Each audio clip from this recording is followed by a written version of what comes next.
nossa aula de hoje.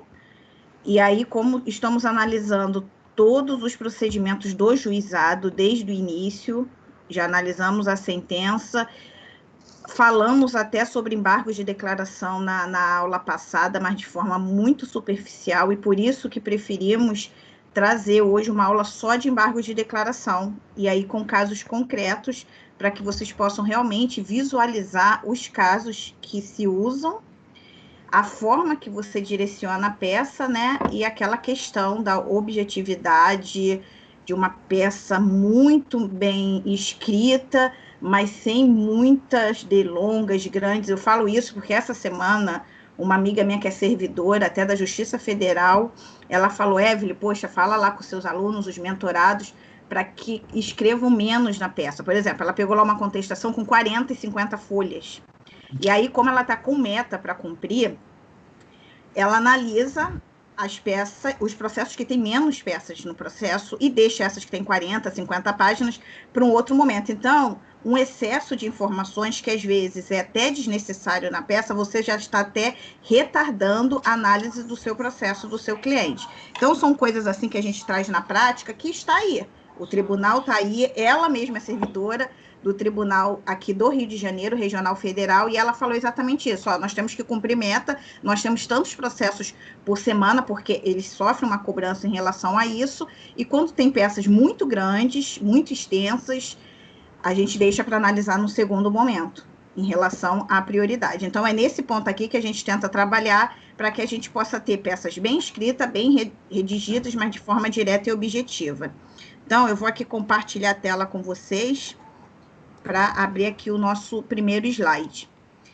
E aí, o nosso primeiro slide, ele já começa realmente aqui falando, o artigozinho é muito curto, falando sobre os embargos de declaração, vamos lá. Ele só vai do artigo 48 ao 50, é muito curto na Lei 9.099, que é o que a gente está hoje tratando, da aula de hoje, até finalizar todos os pontos da Lei 9.099, que é juizado. E aí o artigo 48, ele diz, ó, cabe embargos da sentença ou acórdão, tá? Sentença ou acordo, você pode embargar. Os erros materiais podem ser corrigidos de ofício. São aqueles erros de digitação, algum erro muito claro que o juiz pode corrigir automaticamente, sem precisar que uma das partes se manifeste no processo. E aí o artigo 49, os embargos são interpostos por escrito ou oralmente, né? Que na prática isso não acontece, acaba sendo por escrito, no prazo de 5 dias. Então, é importante aí a questão do prazo, é um prazo aí menor do que os outros, e na prática, quando realmente vocês começam a trabalhar com isso na prática, esses prazos já ficam na sua mente. Por isso que eu falo da importância de uma prática jurídica. Se você está estudando para uma OAB e tudo, a partir do momento que você está praticando isso, os prazos já ficam automaticamente da sua mente. Prazos de embargos, prazos de apelação, prazo de recurso nominados, isso acaba ficando já na mente, portanto, você exercitar isso aí na prática. E aí o artigo 50 diz que os embargos de declaração interrompem o prazo para interposição de recurso. Ou seja, apresentou embargo de declaração, publicou sentença. Apresentou embargo de declaração, interrompeu aquele prazo até análise dos embargos de declaração. Vai abrir as contrarrazões para outra parte, porque hoje tem previsão legal referente a isso, para oportunizar a outra parte a apresentar a manifestação. O juízo vai analisar os embargos, a partir daí ele vai reformar ou não a sentença ou acordo no ponto que você apontou, que é a omissão, obscuridade ou contradição, e aí começa um novo prazo para interposição do recurso inominado. E aí a gente mudando aqui para outra tela, aqui é exatamente os pontos que a gente discute aí nos embargos: esclarecer obscuridade, eliminação ou contradição, suprimir omissão de pontos ou questões ao qual dever se pronunciar o juiz de ofício a requerimento, e corrigir erro material, que isso nós falamos que o juiz pode fazer de ofício. Então, assim, o artigo é 48 a 50, muito curtinho, e agora a gente vai realmente analisar peça daqui, do Rio de Janeiro, e lá de Brasília, a gente fazendo algumas comparações de como você redigir e direcionar isso de forma bem clara para o juízo, e sem ser uma peça tão longa como eu já citei aqui no início. Léo, inicialmente, você pode falar em relação a algum ponto do juizado aí, se tem alguma diferença? do que eu argumentei e falei até agora? Na prática, acho que não, né? Na prática não tem. Não, Exatamente. né? Idêntico, né? Não. Então, eu vou abrir aqui a peça. Você quer que eu abra a sua peça ou abro primeiro a minha e você fala depois? Como tu prefere? Pode abrir primeiro a sua. Eu trouxe até uma recente aqui que eu tenho. Eu acho que eu não cheguei a te Perfeito. encaminhar. Eu vou abrir Tá. aqui também depois. Então, vou abrindo e depois você dá sequência com a outra. Então, Esse- gente, olha aqui. Esse aqui foi o embargos apresentado, tá? E qual foi a situação aqui? A sentença. Aqui era uma discussão de uma seguradora em que o cliente ele efetuou o pagamento do boleto da seguradora e aí ele começou a ser cobrado alegando que não havia sido pago. Isso costuma aí acontecer de forma bem corriqueira aí em várias demandas. E aí ele caminhou o comprovante por e-mail e tudo, e mesmo assim a seguradora continuou cobrando, e aí foi cancelado o seguro do veículo em razão da alegação de não pagamento. Ingressou com uma ação, tá? Ele é um processo que tramitou até na vara civil, não foi no juizado, mas eu trouxe essa porque não diferencia a peça de juizado e na vara civil. E aí a sentença foi de improcedência para o autor, alegando que ele não comprovou o pagamento nos autos, que a sentença ela diz que o autor não juntou o comprovante com a data do pagamento no processo. E aí eu fiz os embargos e deixei de forma clara na própria peça que isso estava nos autos. Aí o que aconteceu? Tempestividade, que é aquela parte bem curta, eu vejo, tá? Vários advogados escrevem aqui um capítulo extenso falando sobre tempestividade, algo muito. Tem advogados até que não inclui, tá? Tempestividade, eu gosto de incluir para você comprovar que você apresentou o recurso dentro do prazo legal, mas nada muito extenso. E aí você já vai indicar o que a sentença, ou o acordo, nesse caso nós estamos analisando a sentença, ela foi relativamente omissa, contraditória ou obscura. E aí aqui no caso foi da contradição, porque o juiz decidiu algo contradizendo o que estava nos autos provados.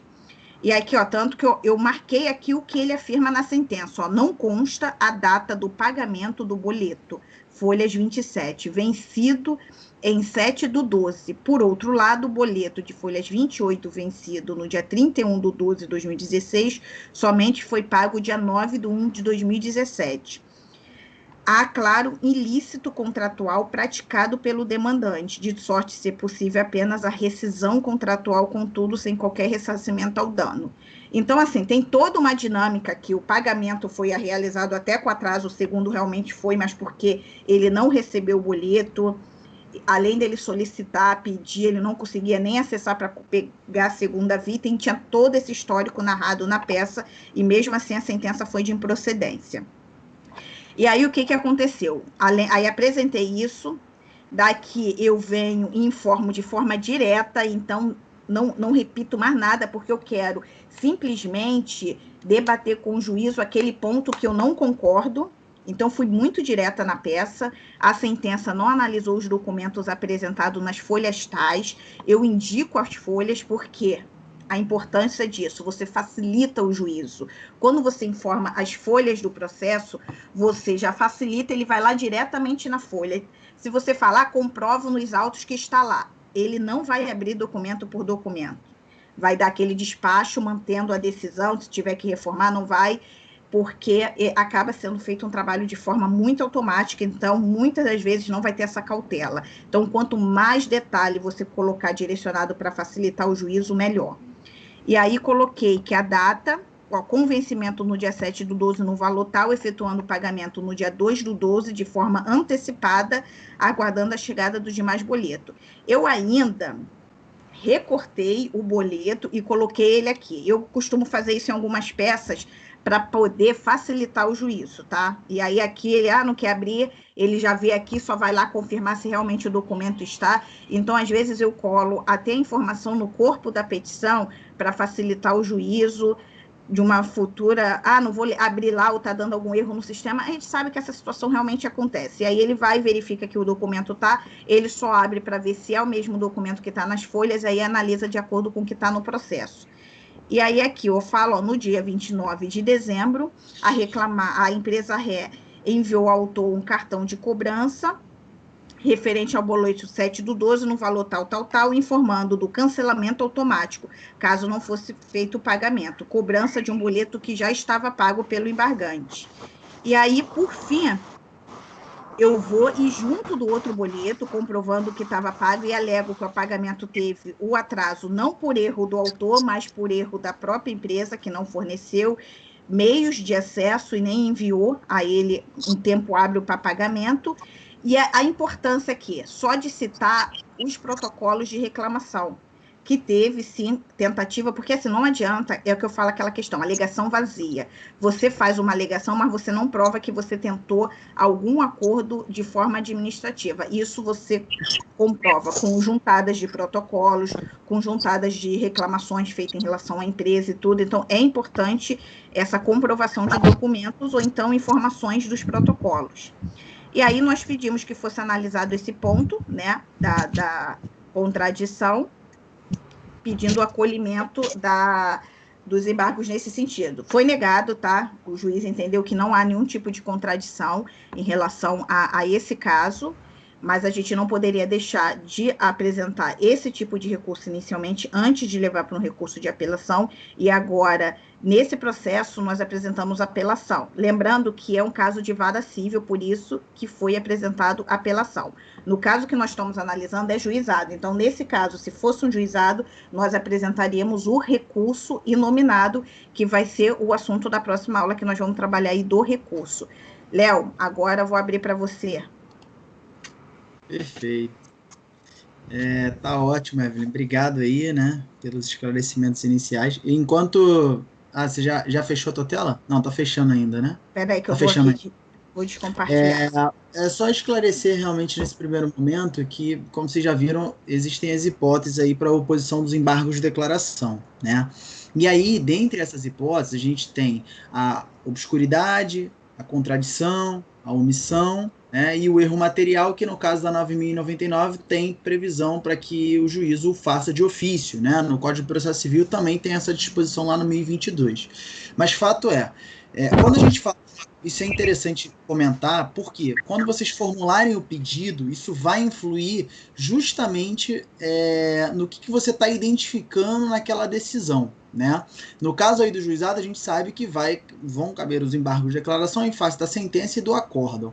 Mas os embargos de declaração, eles são justamente o recurso, em grande parte das vezes, mais utilizado, né, dentro de todo o curso processual. Então, o que tem que se identificar? Primeiro, se a decisão ela é contraditória ou obscura, e aí, Léo, o que é contraditório ou obscuro? Justamente, no geral, quando a gente fala de uma obscuridade, é quando aquela decisão ela não trouxe uma clareza, né? Logo, se ela não trouxe uma clareza, você vai opor os embargos de declaração visando um esclarecimento daquela decisão. Já quando nós abordamos efetivamente uma decisão contraditória, é porque você nota que tem algumas questões que são incompatíveis entre si. Como assim incompatíveis entre si? Simples, o juiz fala o seguinte, olha, esse fato aqui ele ficou devidamente comprovado. Dentro da mesma decisão, no momento posterior, ele fala, não, aqui realmente há um fato controverso. Pronto. A partir desse momento, ele estabeleceu dois parâmetros que são incompatíveis entre si dentro daquela decisão. Logo, esses embargos de declaração, eles não são embargos de declaração que vão visar integrar a decisão, e sim esclarecer. Por que eu estou falando integrar? Porque é justamente o passo seguinte. Quando a decisão é omissa, aí sim, nós vamos visar a integração. Ou seja, o que é integração? A bem da verdade é que, quando a decisão é omissa, ela vai comportar os chamados efeitos infringentes, que são justamente os efeitos modificativos daquela decisão. Então, vejam, quando a gente tem essa decisão omissa, você certamente vai trazer a questão dos efeitos infringentes, por quê? O juiz pode ter deixado de se pronunciar quanto a certo ponto que, quando ele for verificá-lo, ele fale assim, não, realmente, eu deixei de manifestar sobre isso e, consequentemente, a minha decisão ela já não pode ser sob a mesma perspectiva da qual eu havia dado antes. Então, essa decisão nova que ele vai proferir depois dos seus embargos de declaração, ela vai integrar a decisão anterior. tá? E ela não vai efetivamente esclarecer, como seria o caso da contradição e da obscuridade. Então eu vou adentrar aqui em casos concretos justamente voltados para esse lado. Eu estou aqui. Bom, vou compartilhar a tela, só um instantinho. Dê essa explicação inicial só para que vocês consigam visualizar o que eu vou trazer aqui. Cadê o compartilhamento?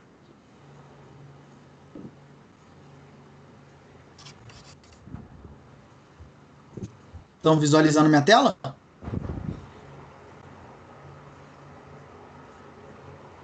Estão visualizando minha tela? Evelyn? Oi, ainda não apareceu aqui para mim, não. Não? E agora? Agora sim.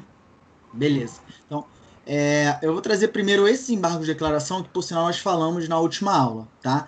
Esses embargos de declaração aqui, eles versam justamente sobre uma hipótese específica de omissão, tá? O juiz deixou de se pronunciar quanto à tutela de urgência de natureza cautelar, que foi efetivamente suscitada aqui pelo autor na inicial. E aí, eu me pronunciei sobre isso, né? Ou seja, foi omisso, trouxe aqui os efeitos infringentes, né? Que vão justamente integrar, como vocês podem ver, eu fiz um tópico só sobre esses efeitos infringentes, trouxe a doutrina por parte do Câmara, que não é necessário, e na minha conclusão, eu trouxe lá efetivamente o conhecimento, né, para que seja sanado esse vício de omissão e integrada a sentença embargada. O que aconteceu? O juízo acolheu os meus embargos de declaração e reconheceu que sim, foi omisso, né? Então, olha aí. Ele fala o seguinte: conheço dos presentes embargos, ok, porque presentes os requisitos, razão assiste em parte ao embargante quanto à omissão apontada diante dessa ausência da apreciação do pedido de concessão da tutela de urgência apresentada. Por outro lado, o que ele compreendeu? Essa tutela de urgência de natureza cautelar aí se dava pelo fato da não negativação do cara. E acabou que ele foi negativado, mas o juízo compreendeu que não havia um comprovante juntado aos autos ao tempo, né, desse pedido. O que, enfim, acabou sendo objeto de outros embargos, e os outros embargos foram rejeitados. Mas fato é, ele acolheu, e olha o que ele fez no final. Deste modo, faço integrar como parte da fundamentação da sentença a seguinte alteração. Então, quer dizer, a bem da verdade é o seguinte: ele acolheu os meus embargos e fez com que, a partir deles, essa parte que vocês estão vendo aqui, especificamente, quanto à tutela de urgência, ele deferiu a tutela de urgência. Foi isso que aconteceu. Ele reconheceu a presença dos dois requisitos aí, que são necessários, né? Que é a fumaça do bom direito e o perigo do dano, né? E aí, efetivamente, ele fez constar essa parte lá na sentença anterior. Então, ele acolheu em parte os embargos para suprir a omissão que foi apontada e fez efetivamente com que constasse, né, efetivamente essa parte aí na sentença. Então, isso é muito interessante para vocês conseguirem visualizar. Para além dessa questão da omissão, o que é importante aí que seja visualizado também quando você vai opor os embargos de declaração? A doutora Evelyn já mencionou, né, os requisitos que efetivamente têm que ser preenchidos, a hipótese de cabimento, isso é muito importante, e também trouxe esse outro tipo aqui que fala dos vícios de omissão, tá? Uma decisão também que foi omissa, só que para além disso eu trouxe aqui o pré-questionamento, né? Isso a gente vai ver só depois do recurso nominado, mas já estou adiantando aqui para vocês, porque também é hipótese de cabimento de embargo de declaração, só que no juizado tem um enunciado, você não pode opor embargo de declaração meramente para pré-questionar. Então, por isso é que eu trouxe, efetivamente, eu identifiquei uma omissão, mas ainda que não identificasse uma omissão, sugiro, né, que, sendo o caso, sejam elaborados embargos, só que não só com base num pré-questionamento. Aí o advogado vai ter que analisar o caso concreto ali, né, isso no âmbito dos juizados, e ver se efetivamente vai fazer jus, né, a não só pré-questionar a matéria. Aí eu estou falando, Leonardo, o que é pré-questionar? Então, vamos lá. Pré-questionar, hoje em dia, a gente tem duas súmulas do STF que podem nortear vocês. É a 282, que eu botei aqui, e a 356, tá? E aí, a partir disso, há também um enunciado do FONAS, que é o Fórum Nacional dos Juizados Especiais Cíveis, e aí contempla os cíveis e os criminais. Esse caso aqui é um caso de GCRIM, tá? Mas é no âmbito dos juizados, por isso que eu trouxe, ou seja, é regulado pela 9.099. E aí, consequentemente, se vocês notarem, esse enunciado aqui, ele fala exatamente isso. que não são cabíveis os embargos com a finalidade exclusiva de pré-questionamento. Aí eu vou falar para vocês, tudo bem, Leonardo, você está falando do pré-questionamento. O que é isso? O pré-questionamento é um dos requisitos necessários para depois você subir, tá? Ou seja, nos juizados especiais cíveis, depois que você apresenta o recurso nominado, se esse recurso nominado é acolhido, ok. Se não, você só tem uma única esfera para percorrer, que é chegar ao STF. Você não tem como chegar ao STJ, por uma previsão constitucional. E aí a gente vai falar disso lá na frente. Mas fato quando você vai efetivamente apresentar esse recurso extraordinário, você tem que preencher o requisito do pré-questionamento. Para você preencher, você tem que ter efetivamente pré-questionado, ou seja, falado efetivamente sobre o que é a questão constitucional dentro do seu processo. Por isso que o pré-questionamento, eu até coloco aqui efetivamente, ele justamente vem para o quê? Para rebater, né, uma questão jurídica que foi discutida ao longo do processo. Exemplo, presunção de inocência, nesse caso concreto, né?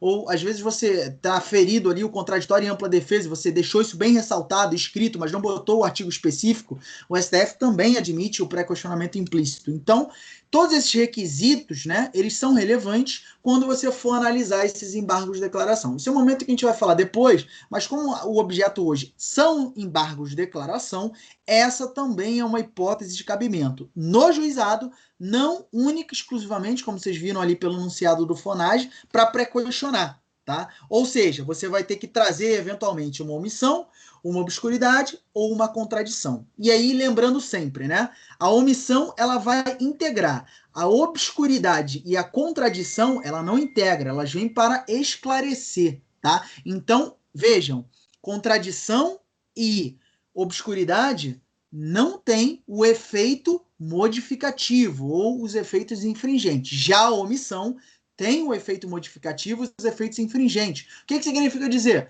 Você teve efetivamente o acolhimento na integralidade do seu pleito. Tá, obviamente, vamos falar no desprovimento integral do seu pleito, né? Ou seja, você não teve êxito na demanda. Se você opõe embargo de declaração, aponta que, olha, inclusive eu juntei que havia um comprovante de negativação, o juiz realmente olha, realmente, daí decorreu uma falha na prestação de serviços, o cara foi negativado, logo é devido um dano moral. E ele vai fazer o quê? Modificar completamente a decisão.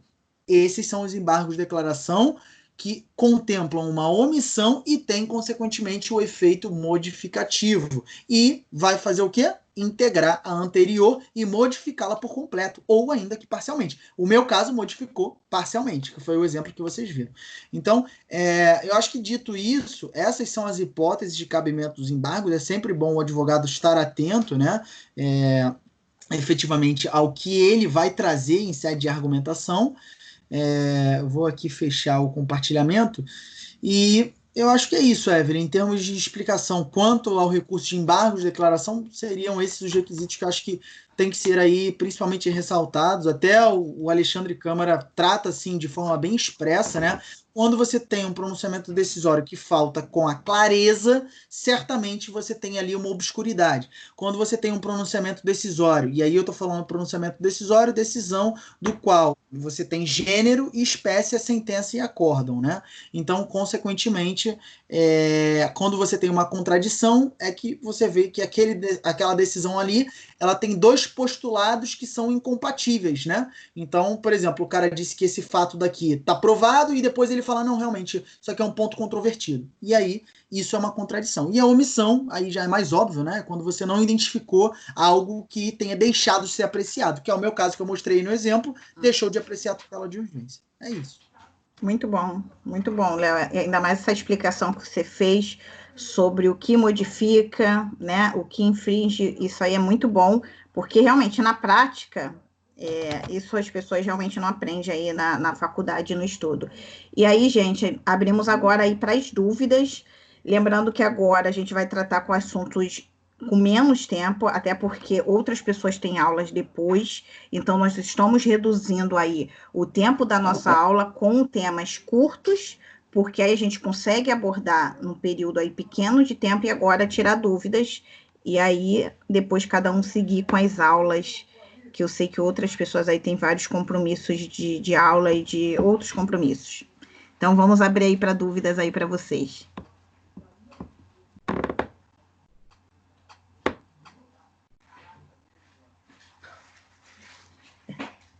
Eu tô tranquilo, doutores. Nenhuma dúvida, Hernani? Nenhuma dúvida.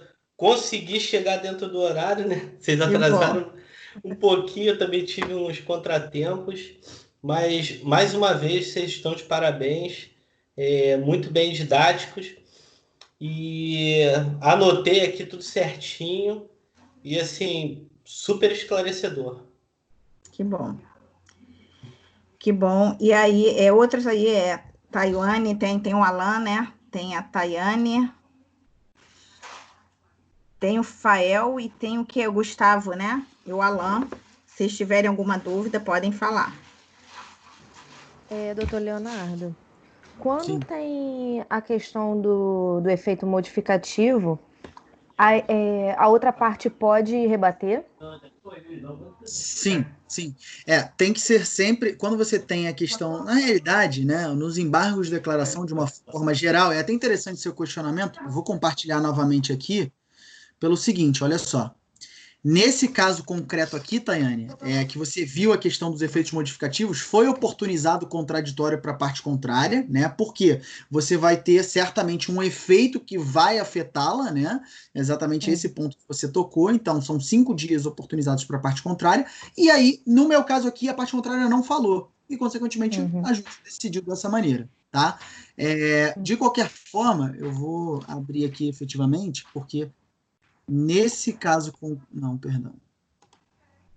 Esse aqui. Mas enfim, eu vou, antes de explicar o caso, eu vou adentrar aqui nessa esfera que você falou. Sempre deveria ser oportunizado o contraditório, tá, Tayane? Mas, no geral, se o juiz compreende, e ele pode fazer isso, né? Pela persuasão racional do juízo, se ele compreender que ele tem todos os dados ali necessários, né, para afirmar o entendimento dele, ele não oportuniza a parte contrária porque não vai haver um prejuízo. O Código de Processo Civil, né, ele mesmo fala dessa maneira de você dever oportunizar o prazo de 5 dias. Só que nem todos o fazem, como é um caso aqui que eu vou mostrar primeiro aí para você. Então, eu mostrei já os embargos de declaração, a modificação que foi feita, só que não se reconheceu que aquele comprovante que estava ali presente, apesar dele afirmar, é muito interessante essa decisão que eu juntei aqui, porque é o seguinte, olha só, que interessante, eu não cheguei a tocar nesse ponto. Ela também é contraditória, olha só que interessante. Por outro lado, não assiste razão quanto à inobservância do juízo de eventual negativação do seu nome realizado pela segunda requerida, eis que o documento apresentado não é suficiente para comprovar a negativação do seu nome, olha o que ela fala, pois apenas indica a comunicação prévia de inclusão de dívida em cadastro de inadimplência. Quer dizer, o que ela está dizendo aqui? Olha só, isso daí não é um documento que comprova negativação, não, mas ele já me diz, olha o que ela menciona, ele já me diz que vai ser negativado. Quer dizer, então, não é um documento que comprova, mas está avisando que vai negativar. Para mim, é uma decisão contraditória, né? Minimamente, pelo menos. E aí, consequentemente, eu botei para ela vir esclarecer, né? Eu cheguei a opor novos embargos de declaração, mas eles foram rejeitados de pronto aqui, ó. Esses são os meus novos embargos e aqui tem efetivamente a rejeição. Inclusive, apesar de ser uma rejeição, eu achei até muito bem fundamentada por parte da juíza. E ela fala o seguinte, ó, razão não assiste ao embargante. Não obstante as alegações veiculadas, a sentença não carrega consigo as máculas da omissão ou contradição. Isso porque, em que pese a resignação, ela fala especificamente sobre os pontos que eu pedi, né? E depois ela menciona que não seria a via adequada. O que ela está me dizendo? Olha, se você quer efetivamente rever, vá em outra via, vá por meio de um recurso inominado, tá? E aí não é o interesse do cliente, já não era, né? Mas a gente tentou de todas as formas, ou seja, foram embargos de declaração dos embargos de declaração. Mas, nesse caso aqui, ela sequer oportunizou para a parte contrária. Naquele caso ali que você viu, não, Tayane. A parte contrária teve o contraditório oportunizado, mas eu não vou te mostrar porque nem falou nada. Então, não tem muito o que efetivamente demonstrar. Mas, no geral, tem que ser oportunizado o contraditório. Inclusive, quando nós falamos em esclarecer, tá? Inclusive quando for a hipótese de contradição e obscuridade. Também deveria oportunizar, na minha opinião, mas na prática não é feito. Entendi. Tá ok, obrigada. Né? Mais alguma dúvida aí?